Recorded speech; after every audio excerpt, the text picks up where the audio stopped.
Saya ada cerita sedikit, ini kisah nyata. Sewaktu saya masih aktif di Badan Intelijen Pertahanan di bawah Kementerian Pertahanan. Karena DIA atau Defense Intelligence Agency tugasnya berbeda dengan CIA, tugasnya berbeda dengan FBI. Jadi kalau tidak punya DIA, banyak hal yang bocor dalam defense atau melindungi keutuhan bernegara. Jadi suatu hari dulu, salah satu tugas di hari Rebo, di mana Senin, Selasa, Kamis, Jumat, Sabtu, Minggu saya adalah makhluk ekonomi. Di hari dulu, suatu hari dulu, saya di hari Rabu adalah abdi negara yang mendedikasikan sebagian waktu untuk bidang ekonomi, pertahanan ekonomi. Nah, suatu hari kita kedatangan sama tamu dari Amerika, dari Armada ke-7. Saya tidak sebutkan namanya, tapi saya mau menceritakan dongengnya. Nah, sahabat semua, jadi mereka ini bertanya bahwa mereka melihatkan peta. Peta itu adalah partly bangunan-bangunan di Laut Cina Selatan, pulau-pulau yang dibangun dari sejak 2000-an sehingga tahun 2016-2017. Di situ terlihat bahwa bangunan itu besar sekali, arahnya adalah ke Natuna. Dan pangkalan militer di sana kosong. Jawaban dari pasukan ke-7 itu bilang, nanti ini gasnya dan minyaknya ngambilnya dari Natuna, gitu ya. Pertanyaan dia adalah, Indonesia sebenarnya di pihak mana, gitu ya. Menarik pertanyaannya. Indonesia di pihak mana? Nah, saya bersama 6 senior, mereka-mereka yang sudah berpengalaman puluhan tahun di dunia pertahanan ini, saya cukup agak shock dengan pertanyaan dari pihak Armada ke-7 ini. Ternyata Indonesia sebenarnya dikaruniai orang-orang pintar, karena ke-6 orang senior tadi menjawab sangat diplomatis. Jawaban dia adalah, kami all along, dari dulu berada di pihak Amerika, tetapi kenapa sih Amerika ngacak-ngacak Indonesia dengan teroris, dengan act of terror? Kalimat itu cukup mensekat mereka, bahwa Amerika ini kalau kita mau bersama-sama kok sering ngacak-ngacak Indonesia sih, gitu ya. Dan jawaban dia, oh enggak, kami jawabannya agak sedikit diplomatis, tapi kita tahu bahwa dia nggak siap dengan pertanyaan tersebut, gitu ya. Terus ada satu lemparan dari saya adalah, wah, enakan sama Tiongkok, karena Tiongkok kalau kita minta portfolio keuangan langsung turun. Jawaban dia, wah, nggak bisa, Amerika itu swastanya independen, negara nggak bisa atur. Saya bilang, nggak gitu. Amerika itu sewaktu mengambil Libya, mengambil Afghanistan, mengambil Irak, segala macam, militer dulu, habis itu swasta masuk ke sana dan panen akbar, itu perampokan, kita bilang itu. Itu artinya swasta dikendalikan oleh negara juga, dan negara di garis depannya. Serangan-serangan tadi membuat ke-7 orang dari Armada ke-7 dari Seven Fleet tadi cukup kaget, gitu ya. Dan saya merasa pelajaran yang paling berharga pada saat itu, ternyata Indonesia dikelilingi oleh orang-orang yang powerful, dan begitu di dalam meja sidang itu ternyata sangar juga, gitu ya. Dan saya sampai sekarang masih sama mereka, karena dia mentor-mentor saya, udah hampir 18 tahun kami bersama-sama. To make story short, mereka akhirnya pamit pulang, dan begitu salaman terakhir adalah, kami sudah datang ke seluruh negara ASEAN, belum pernah kami berhadapan dengan orang-orang powerful seperti Anda. So kami understand posisi Indonesia. Dia menyulurkan tangannya kepada petinggi yang di Indonesia dengan pertanyaan sangat sederhana. So next time, give us the name that we can trust. Jadi ke depan, berikan sebuah nama yang kami bisa percaya. Sahabat, saya tidak urai. Anda boleh artikan sendiri nanti sambil tidur, apa maksudnya nih, give the name that we can trust. Apakah dia tidak percaya dengan pemerintahan yang sekarang, atau ini ada grand plan yang lebih besar daripada itu?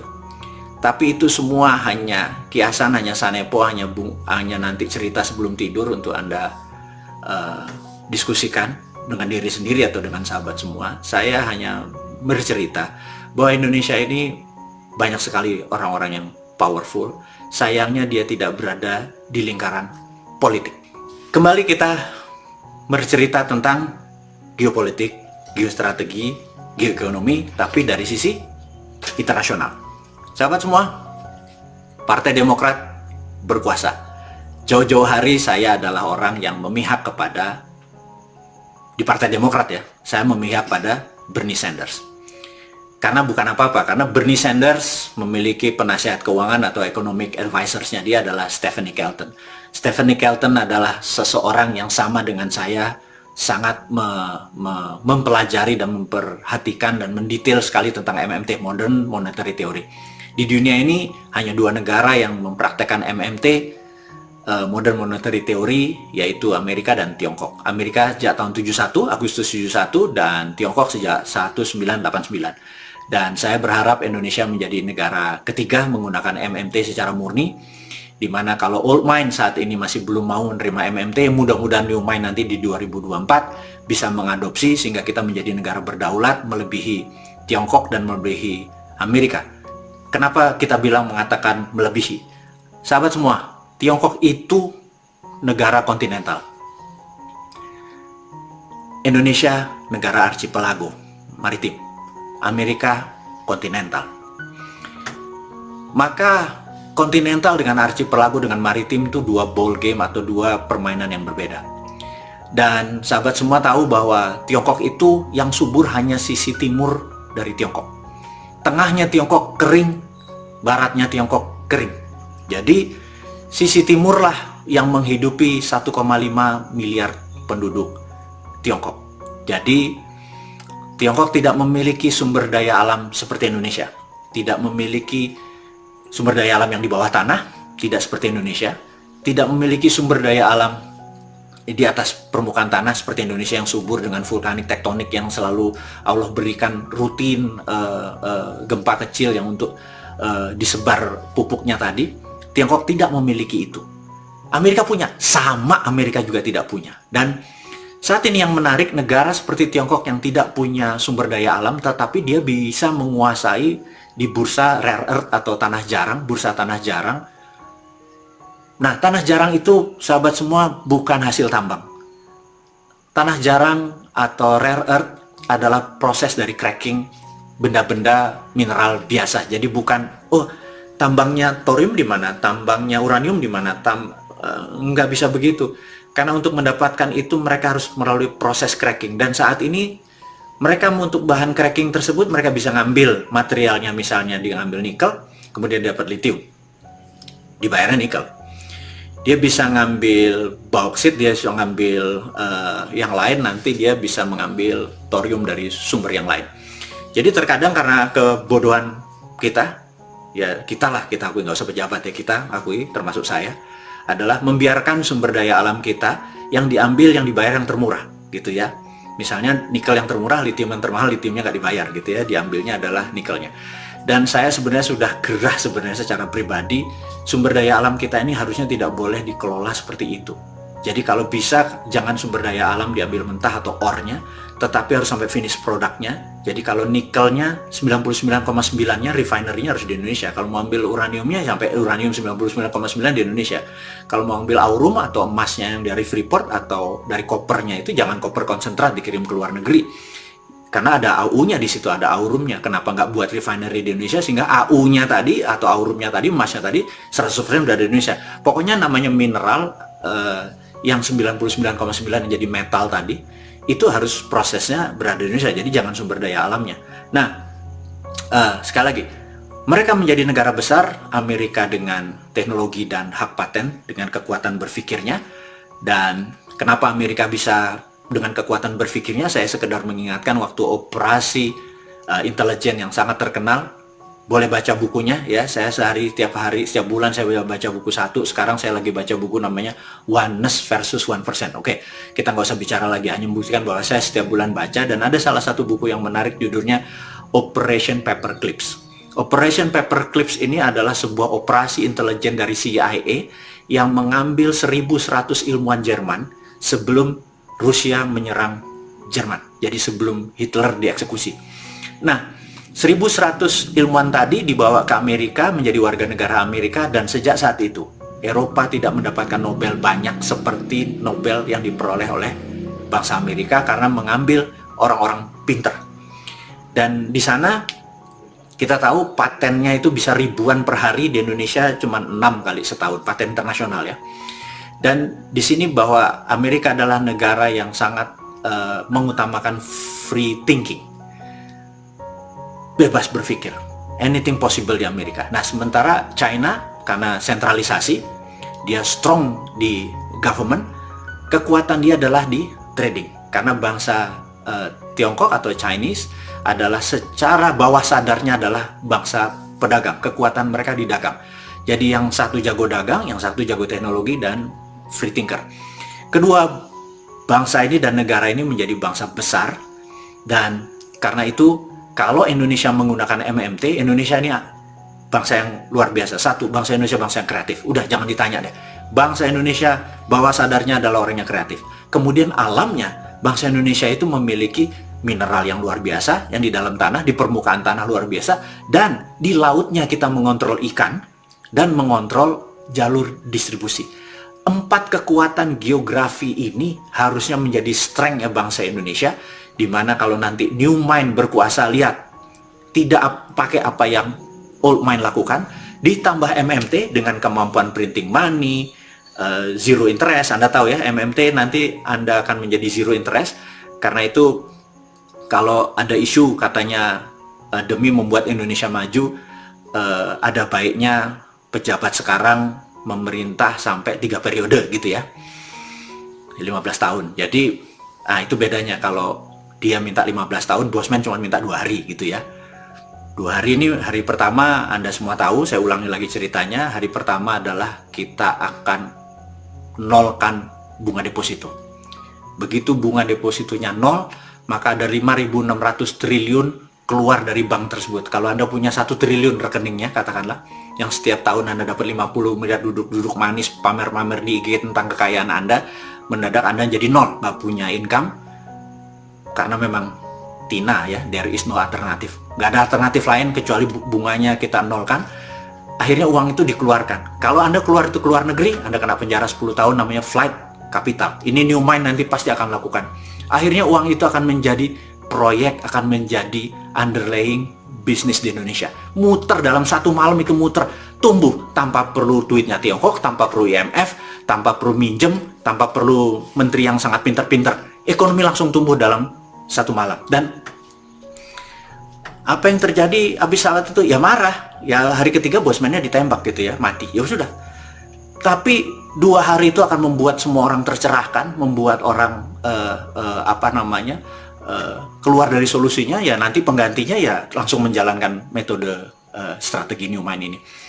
Jadi sahabat semua, itu hanya sebuah sanepo, hanya sebuah kiasan bahwa kenapa mesti 3 kali masa jabatan, 2 hari juga bisa make a difference gitu ya, kalau benar-benar cinta NKRI garis lurus gitu. Nah, balik ke Partai Demokrat yang berkuasa, yang di belakangnya globalis, yang Trump udah dijelek-jelekin, Trump out ya. Gak apa-apa, saya memang pembela Trump. Saya tidak pernah membilang bahwa Trump akan menang, tapi saya on Trump side karena Trump adalah patriotis, nasionalis secara karakternya, bukan asshole-nya dia secara individu. Sekali lagi, harus Anda bedakan ini semua. Dan sekarang, singkat cerita, Demokrat berkuasa. Demokrat kemudian menerbitkan, saya ingatkan, ada di video berkali-kali video saya, tulisan berkali-kali, si Bosman ini mengingatkan bahwa di malam sebelum inauguration atau sebelum pelantikan Biden dipanggil Pentagon, duduk sangat serius, Pentagon minta satu syarat, bahwa anggaran militer Departemen Pertahanan atau Pentagon adalah $3 triliun selama 4 tahun ke depan. Dan itu disetujui oleh Miley tanda tangan sebagai Joint Staff General di Amerika. Kemudian Biden setuju, dan kemudian kemarin uang keluar $1,9 triliun atau 27.000 triliun. Dari mana? Dari IMF. Minjem dari Tiongkok? Enggak lah, itu printing money. Sekali lagi, bagi para guru besar, dosen, mahasiswa kampus ilmu ekonomi, tolong dijawab pertanyaan sederhana dari kaum MMT yang bodoh ngaku pinter ini, kenapa di Amerika nggak ada inflasi dengan 1,9 triliun dolar di print kemarin, yang 40%-nya adalah buat CIA operation. Dan begitu CIA operation ini dapat anggaran, mendadak ada peledakan di Indonesia, di beberapa negara. Jadi kita ini cuman bilang, lihat di zaman Trump kan nggak ada begituan kan, karena memang nggak ada anggarannya dan fokusnya bukan di situ, perangnya perang dagang. Dan di zaman Demokratnya Pak Biden ini, ya udah kejadiannya seperti dulu lagi, seperti zaman Obama, seperti zaman Clinton. Dan Indonesia harus hati-hati karena wakilnya CIA, nanti saya sebut namanya ya, si yang saat ini menjabat adalah mereka yang dia adalah orang yang menginisiasi tentang Papua. Sekali lagi sahabat semua, saya mengingatkan, berbisnis, berdagang, bernegara tidak segampang masuk gorong-gorong gitu ya. Kita harus lebih rinci, harus lebih berani lagi melihat bahwa semua itu berubah. Mungkin cocok dulu 7 tahun yang lalu, tapi ke depan saya ingatkan, yuk kita bernegara dengan elegan, di mana kita akan melakukan lobby-lobby tingkat dunia, bukan sekedar dagang saja dengan Tiongkok dan dengan Amerika. Kita harus menggunakan kekuatan bukan economic benefit saja untuk negara Indonesia, tapi juga harus ada namanya country benefit, ada namanya humanitarian benefit. Jadi di mana pada saat nanti kita deal, bukan kita lebih kaya saja, tapi manusia Indonesia lebih sehat, lebih powerful, lebih berdaulat. Dan saya harapkan ini adalah deal yang dilakukan oleh Kementerian Luar Negeri dan mereka-mereka lobbyis internasional, yang saya harapkan kita mulai berpikir lebih powerful lagi untuk bernegara ini. Nah, saya ingatkan sahabat semua bahwa bom dan teror di zaman Biden ini akan terus panjang, dan caranya mengakhirinya gimana gitu kan. Cara mengakhirinya adalah pergi ke Amerika gitu ya. Sahabat semua, dimanapun Anda berada, kita di penghujung perjumpaan kita. Mohon maaf jika ada kata-kata yang menyinggung atau terlalu vulgar. Niatnya ini hanya untuk mengingatkan diri saya dan sahabat semua bahwa Indonesia adalah salah satu negara yang ditakdirkan menjadi global player atau negara besar, akan menjadi besar kalau kita memilih tidak bergantung pada negara lain, tapi bergantung pada putra bangsa sendiri.